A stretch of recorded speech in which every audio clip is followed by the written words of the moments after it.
just because they're not vegan doesn't mean they don't care. And we need to tap into that.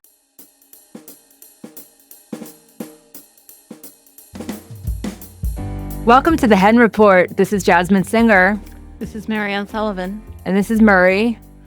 And he is very happy to be here with you. And he wants to remind you that Rising Anxieties comes out on Tuesdays. The Hen Report comes out on Thursdays, and the long form interview on Fridays. Bonus for Flock members. Do you think that they should become Flock members? Yes, he yawned, so that means yes. Comes out on Mondays. We're a podcast, we're on YouTube. Hit subscribe, hit like, and comment wherever you listen. I know I'm scantily clad right now for those of you watching on YouTube, but I swear I'm in Not sure it's Rochester. scantily, but it is a little summery. Yeah, and it is still very cold out. I'm just trying to pretend It's that actually it's summer. much warmer today. It's in the 30s. Yeah, that is downright summery. So I have been doing such a good job at my book listening, reading, listening to books. I think that I've read like 16 this year already, maybe Well, aren't more. you special? Well, it's because it's all I do when I'm I don't not. I don't read anything. It's You read really for Our awful. Hen House constantly. I do read for Our Hen House, but I don't read novels or anything. I don't it disturbs me. I used to read a lot. Anyway, nobody needs to know that. This one is the one that I want to talk about is not a novel. I was using it as a palate cleanse because I had just read a novel that was about a murder, and I wanted something just totally different. So I just went into the Libby app, that's the library app, and I just kind of quickly chose something that was available. And I chose this book called Think Again: The Power of Knowing What You Don't Know by Adam Grant. And I just thought, all right, I'll give this a little like a self-help book. Yeah, for sure. But it reminds me a little bit of, it's about kind of organizational psychology and about the psychology of changing your mind. And I obviously listened from an activist perspective, from a vegan perspective. And there was this one part in particular I wanted to talk to you about. And this is the first time I'm articulating this. First time I'm telling you about it, but it really stuck with me. And it was about something that he calls motivational interviewing, which is inquiring the person you're talking with, inquiring with questions about the pros and cons of maybe a decision that they're thinking about, and saying something along the lines of, I respect your decision to make the right decision for you based on your needs. But then you keep pressing without necessarily offering advice. And so they gave the example of a vaccine convert. And, someone who was obviously pro-vaccine was talking to someone who was anti-vaccine. And they said that they noticed in the anti-vaxxers' messaging that she started to kind of allude to the fact that maybe she wanted to change. And so the book makes the argument that there's a difference between change talk and sustained talk. So sustained talk is commentary about maintaining the status quo, and change talk is referencing a desire or ability to change course. So when contemplating a change, many people are ambivalent. They have reasons to change, they have reasons not to. And so when you're talking to someone, in this case, the example was the vaccine lady, listen for change talk. And when the person starts to indicate that they want to change, then you can kind of just very slightly pose questions about how and why they might change. Like, why are you considering it? What would your first step be? But that you don't bring up questions like that unless you're hearing that change talk. And I thought it was really interesting because, it reminded me of therapy a little bit. Your therapist isn't necessarily giving you advice, they're listening, and they're, the kind of stereotypical, what makes you think, what makes you feel that way? What does that remind you of? Things like that. Although when I was in therapy, I always preferred it when I did get advice, honestly. And in this case, the person who who was talking about changing with the vaccines did ultimately become pro-vaccine. And, the author, Adam Grant, makes the case that, like, don't be manipulative, and I don't really understand that part because it's like, well, we all kind of have an agenda, right? Like, especially if you're engaging someone about the importance of rethinking and unlearning as it relates to veganism or animal rights, we are coming to it with an agenda. And so, Well, just because you have an agenda, does that mean that you're being manipulative? um, do you I'm think not that sure what talking about manipulative means here. yeah, do you think that talking about strategy as it relates to communication style is inherently maybe a little manipulative? I don't I don't know. know. I don't You're know. trying to manipulate an outcome, I think. I Well, I mean, I think mean if you're honest, though, it's not manipulative. I mean, manipulativeness, I think, is inherently referring to something that's a bit dishonest, like you're hiding your agenda mhm. Right. or something. Anyway, But I was reading this with an open mind, and I was thinking about it how like, as it relates to how I advocate for animals and for veganism, you know, I was thinking I could probably stand to do a little bit more of just listening and asking yeah. questions. I 'Cause think that's a constant, like a reminder that we all have to give ourselves is to but listen and ask questions. Yeah. 'cause I It's so started easy because everybody's wrong. So it's so easy to fall into telling them why they're wrong, but that's not good persuasiveness. while you were talking and saying we should listen more, I started to interrupt you. But, yeah, I mean, it is hard because there were Because they're wrong. he cited a lot of studies about how much more effective this is when you're trying to get someone to rethink a perspective. And when I'm listening to someone talking about their bullshit about why they still eat animals, I mean, All I right, it I mean, I was gonna talk about this later in the show, but I have also been thinking about a lot about activism in a particular context. Can I talk about that now? yes, please. Because there was this I saw it on The Bulwark, which is, uh, I watch it on YouTube. It's a commentate like, they're very good commentators on politics. They weren't talking Mhm, about animals at all, but he was interviewing this guy who wrote, an article in The New Yorker, but it was based on a book he had written. And the name of the article in The New Yorker was What MAGA Can Teach Democrats About Organizing and Infighting. And his name is Charles Duhigg.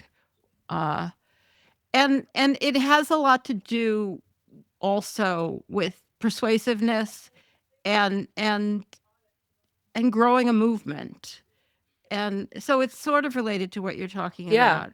And it makes the point that Republicans are much, much better at this than Democrats. And he uses the examples, which probably you would recognize, of DARE and MAD, which were mhm, two major organizations that started in the 80s. DARE focused on mobilizing, so they gathered huge. They reached virtually every kid in the country with their message about not doing drugs, and they were basically huge and very profitable and a total failure because not only did a lot of kids not get. The host on the Bulwark made the point that that was how he learned how to do drugs was from DARE, and apparently that was not an unusual experience. But then he talks about MAD, which was Mothers Against Drunk Driving, which was extremely disorganized, just started by somebody who didn't know what she was doing, and the way it grew was very organic. So would people people were very motivated because frequently these chapters were started by people who had lost somebody to a drunk driver. So they were very, very motivated, mhm, and people would just start their own chapters. They were run completely differently, and they were focused on organizing, just organizing more and more chapters. They had different positions. They didn't have to coordinate everything. It wasn't all focused, and they're still very, very successful. And so that was interesting. And but the point they were making about communication, and it's a long article. I highly recommend it. I got it for free, so if you probably get a few articles for free. But the thing that I thought was really notable was some comments from the Republican side of this kind of organizing. For one person was saying, talking about Faith and Freedom, which is apparently a huge, huge organization that none of us have ever heard of, but it's extremely influential. It doesn't matter if they agree on everything. They just have to agree on who they're voting for. I mean, that is so obviously true. I think that we worry too much on everybody agreeing about everything, and it's because of veganism. And I am not putting down veganism or putting down people who, think that it's a moral imperative. But I think that we've established that it's really hard to talk people into being vegan. Like, I think that we didn't think it was going to be that hard, and we've established that it is. But there's loads of stuff that they agree with us about. There's just one quote about Charlie Kirk at a Prove Me Wrong campus rally. I'm sure you Mhm. all know who Charlie Kirk is now since he was murdered. Um, I actually didn't know who he was before he was murdered. I didn't But either. anyway, Charlie Kirk at a so-called Prove Me Wrong campus rallies across the nation made a point of engaging with anyone who wanted to debate. When a gay student approached the microphone at a large Turning Point rally at the University of Wisconsin-Madison, Kirk said that he didn't approve of the students' quote unquote lifestyle, but he added that if they could agree on, say, closing the border, then, quote, we welcome you to the conservative movement. I mean, somehow we have to find a way to create a big tent because our vegan tent is too small, and we can't seem to make the vegan tent much bigger. But there are loads of people who agree with us about loads of things, and we should be able to use that. One of the things I've been thinking of, and just by happenstance, I ran into this post by Crystal Heath. Crystal Heath. Crystal Heath. I was going to say Keith, and I knew that wasn't right. Um, and about dairy. So the campaign I would love to see. Don't you love it when people who don't run an organization, a campaign Right. organization, have loads of advice about what campaigns they Yeah. should? But that's what I'm doing. I'm sorry. Is separating calves from their mothers, and because everybody, she makes the point in this post, which is about dairy in general. 76.4% of people disagree with separating calves from mothers at birth. I mean, that's a huge, huge number. And if we could get people to stop drinking milk. Just stop drinking milk. It doesn't have to be ice cream. We don't have to make it too hard. Just stop drinking milk until they allow calves to stay with their mothers until, say, 6 months. I mean, that certainly sounds like a reasonable amount of time. It would also basically drive the dairy industry insane because that's the whole model, is to take the calves away from the mothers and use the milk. Mhm. People, even if it didn't work, at least people would learn that. I mean, anyway, this is just an example of the kind of campaign that we could create a big tent. And just because they're not vegan doesn't mean we can't agree with them about one thing. Anyway, I'm getting carried away because I'm just kind of excited about this kind of thought process. So I'm really glad you brought that up. Because I really think it does kind of coordinate Yeah. with this point that you do not have to agree with somebody about everything um, in order to be persuasive, in order to agree with them about something, in order to work with them about something. And the point you were making of the way you communicate, like, you have to find those issues in which people are on. I mean, this isn't even one where people are on the fence, but where people are open to change. You can't just like say no, you have to go vegan, because they're just not open to that change. Anyway, did that make sense? You have to kind of to appropriate an improv term, you have to be a yes and person. In improv, the minute you say no, the improv is Yeah. over. But in activism, And thank God you can go back to normal life, because improv should be stopped. hey, listen, you're talking to the 1996 I improv know. champion of New Jersey. I I'm know. just throwing that out there Thank again. God I didn't know you then, which actually would have also been illegal. I was 17. Okay. I guess that's illegal still, according to some people. I digress. Yeah, like if I'm admittedly I'm pretty curmudgeonly, and I I was talking to my mom the other day, and I was telling her how we went on this little day trip and how we went into some stores that had we when we after we went into this was, like, in the country. When we went into the stores, we saw things like Trump signs and Confederate flags, and so we would leave. And she was, like, shocked. She was like, "Well, I don't understand why people would be like that." Oh, I thought you were gonna say, "I don't understand why you would leave," No, no. which I kind of feel like, except I did have my anti-Trump button on, but I kind of feel like you shouldn't leave. Well, I understand that perspective. I did not wanna be No, there, I but know. You were totally on a I different was like, page on this issue. "Outie." But And who my you know, point I don't is really that care. It's not like it was someplace I particularly wanted to stay anyway. my point is that my mom, like, there's this beautiful, like, I don't like, just this purity, like, she Who did she see think is voting for him? I don't like, she fundamentally doesn't understand when people make decisions that are hurtful to others, and I just expect that everyone's going to make decisions that are hurtful to others, and she's probably Well, a I'm much not sure better people I mean, people are making decisions that they don't think are hurtful to others. well, no, I Sometimes. don't know about that. I think that they know Sometimes. it's hurting certain demographics, they just don't care about those Well, demographics. I don't think we can boil it down to one thing, but let's not go Okay. off on this tangent. My point is that she's probably in this particular way a much better activist than me because she always finds the common ground with people she's talking to. Like she's always like, "Oh, they're wearing a faux fur sweater or something. Like we can talk about that." And like this, my mom's advocating for animals too. Whereas I would just be like, assuming that they don't care, and my mom assumes they do care, and I think that's kind of what all of this boils down to, in a way, like what you were talking about with, having a bigger tent and w Right. Like, just because they're not vegan doesn't mean they don't care. We don't understand why they're not vegan. It is confusing to us. But we do know that people love animals, and we need to tap into that because that is a huge, huge tent. right. Alright. And we don't have to I mean, I think the thing that gets in people's way a lot is you feel people feel like they have to betray their own veganism. I do not think that's possible. I think it is always possible to say, I was thinking of doing a FAQ on this, and just like, does this like does this mean that if somebody asks you, does this mean I have to be vegan? It's like, no. I mean, it would be great if you were.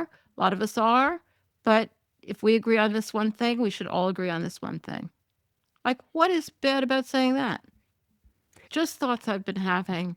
I'm gonna think about them some more. You told me I should write a Substack. I probably should. Yeah. Don't you feel like you learn your thoughts from writing them? Yeah, Me but, too. that doesn't make me wanna do it. I'm so envious of people who enjoy writing. Um, Yeah. and I actually Yeah. do enjoy it once I start. I hate starting. Anyway, let's cover some news. Let's cover some news. We've been talking about these trials that have been going on in the UK about the beagle rescues, and all these people rescued all these beagles at the same time, but they've been tried in in groups of 4 or 5.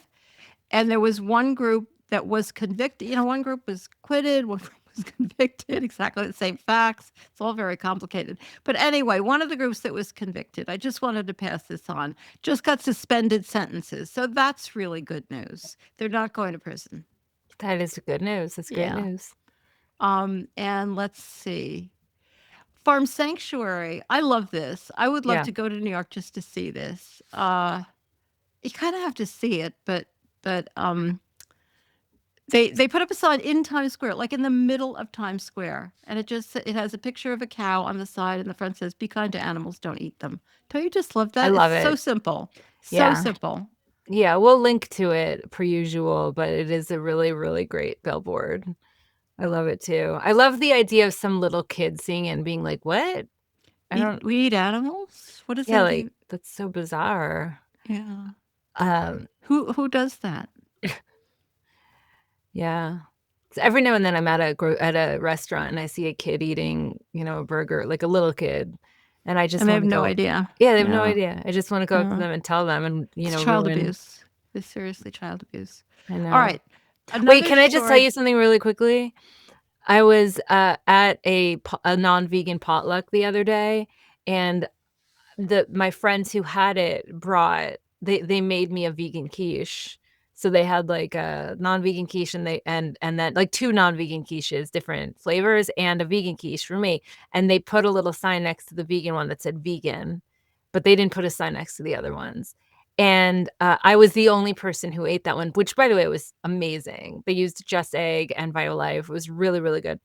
And I had brought dessert, which were cookies that I had purchased from a bakery. They were very good cookies. And because the box said vegan, but when you open the box, which is how it was displayed on the table, the thing that said vegan was not showing. Everyone ate my cookies. There were other cookies there too, and loved them.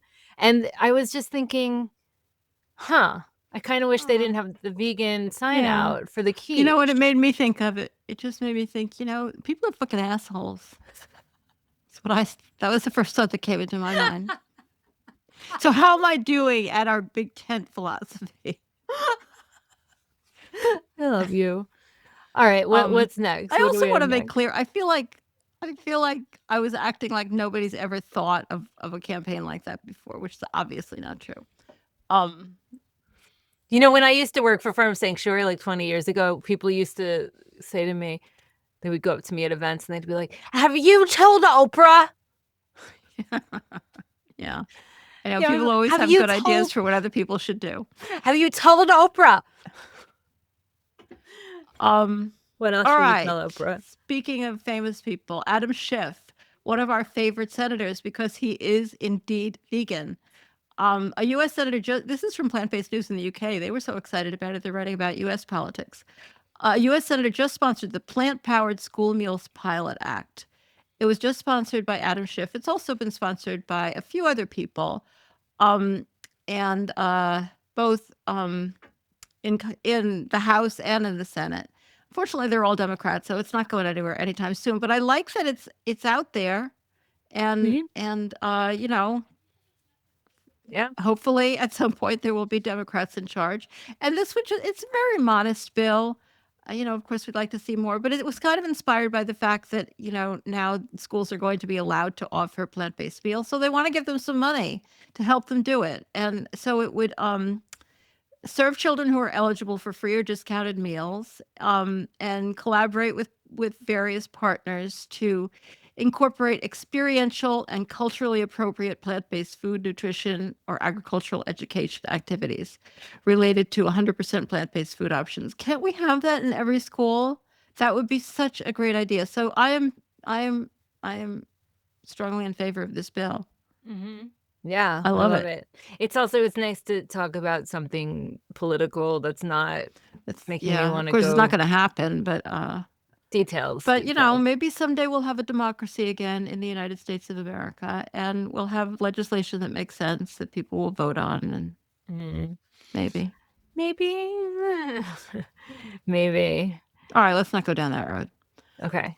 Um, all right, what else do I have? Well, I've already talked about this article. I had been holding it Wait, what until about this later. The Jim Mason Jim quote? Mason, speaking of what we're talking about, this is a perfect quote. Jim Mason is, of course, one of our favorite people, the author of An Unnatural Order and his most recent book, Madness. And I follow him on Blue Sky. And he usually posts pretty dark stuff, I'm not gonna lie. He's not he's not thrilled with the world, but he posted this thing that really, I don't know, it was good.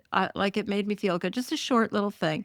I'm pretty sure all this chaos and fascism is because we're progressing away from some shitty cultural traditions like racism, misogyny, etc. Of course, this scares the selfish, small-minded among us, and they're fighting progress with a death struggle. And that doesn't mean that we're not still in a death struggle because we definitely are. But I liked that framing, and I'm going to try to hang on to it. So I just I thought I'd like it mention it too. to you all.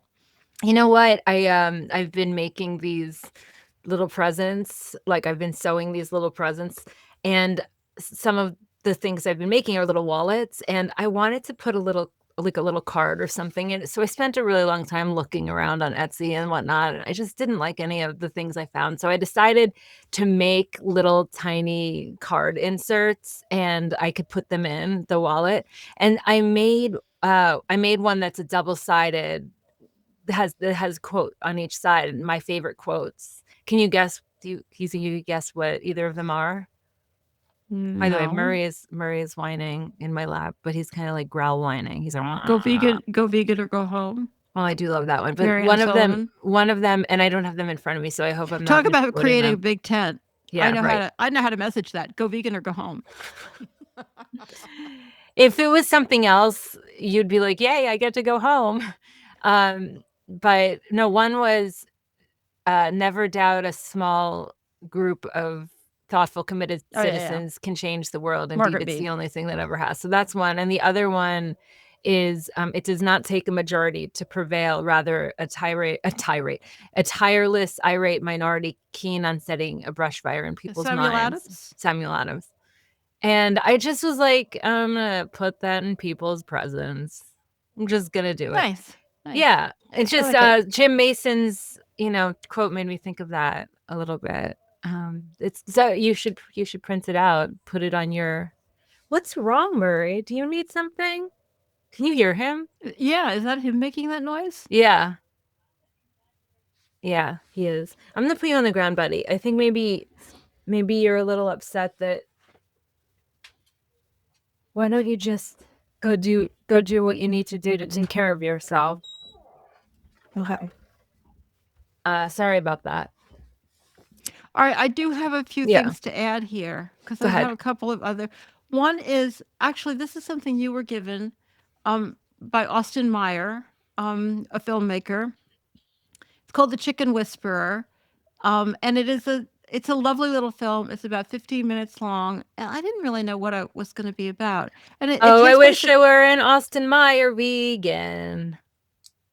and I found out it was filmed at Animal Place, but it was specifically focusing on this woman, Maria Galler, who's a caretaker there, an animal caretaker there. And it's just extraordinary. She's extraordinary. She actually came to work as a caretaker at Animal Place after getting a PhD in animal behavior and ecology and working in conservation and just unable to find a job in conservation that was sufficiently focused on individual animals and not just, saving species by like killing other species or whatever. And she just couldn't do that. So she got this job as a caretaker and she takes care of like hundreds of chickens, like I think around 200, maybe 150, 200. She knows every single one by sight, by personality. She just did this. She just cataloged them all and knows them all. And they used to another caretaker there said that it used to be that they would frequently come out in the morning. Their chickens are unwell, and one of their chickens might have died during the night, and that was a common occurrence. But since Maria has gotten there, that just pretty much never happens because she notices when somebody's not doing well, and they might still die, but she takes them out of the flock, and she has a little hospice situation going because she knows all of these chickens by sight and by name. Wow. I love Yeah. that. We will put that link as well. It's a beautiful little video. Yeah, I love that. I mean, by little, I just mean I'm not diminishing It's short. it. I just mean it's short. Yeah, it's short. Oh, and another thing I wanted to mention, which I think is kind of unbelievable, is that Cass, I think I've mentioned before, Cass Sunstein, who is, of course, a pretty well-known public intellectual, who used to be active vis-a-vis animals, and he dropped it, when he wanted to go work in the Obama administration, is back, and he's writing a book called. It's not going to be out until January of 2027. It's called Animals Matter: The Case for a Kinder World. It says, according to this description, it's going to be published by the Princeton University Press. It says it's going to be a path-breaking new argument for why we must change our practices to reduce the unjustified suffering of animals. I bet it's not going to be that path-breaking. I bet it's going to be what a lot of other people say, but I bet he's going to say it well because he's good at writing. And I bet it's going to reach a lot of people for whom it will be path-breaking because they won't have thought about these issues before. He's really famous for his book Nudge, which has to do with changing people's behavior by not by argument, but by creating like nudges that push them in the direction of better behavior. I think that's his most famous book. Did you do a book that was edited, or do you have like a Yes, chapter in a book that was yes, edited by him? yes. The chapter that David Wolfson and I wrote like 25 years ago, Hmm. um, called Foxes in the Hen House, which is basically about cruelty laws and about farmed animals and how the law applies to them, was published in a book that was edited by Cass Sunstein and Martha Nussbaum. So That's I'm fancy. exciting. You are fancy. You're Yeah. very fancy. All right. That sounds really good, but it doesn't come out for a while. When did you say it comes out? Yeah, not until January of next year. Oh, Yeah. okay. Well, Like books take so long. I mean, I yeah, think it's done. I know. Why can't they just put it out? I know. So annoying. I know. All right. Well, I think we're done too. This has been enlightening. I have A little all over the place, but that's okay. That's okay. It keeps things interesting. Don't forget, speaking of all over the place, that Rising Anxieties comes out on Tuesdays, the Hen Report on Thursdays, the long form interview on Fridays, and bonus for Flock members comes out on Monday. And thank you for tuning in. Thank you to Vicky Beechler for her work producing this, and thank you to you for your work in supporting this. We'll talk to you next time.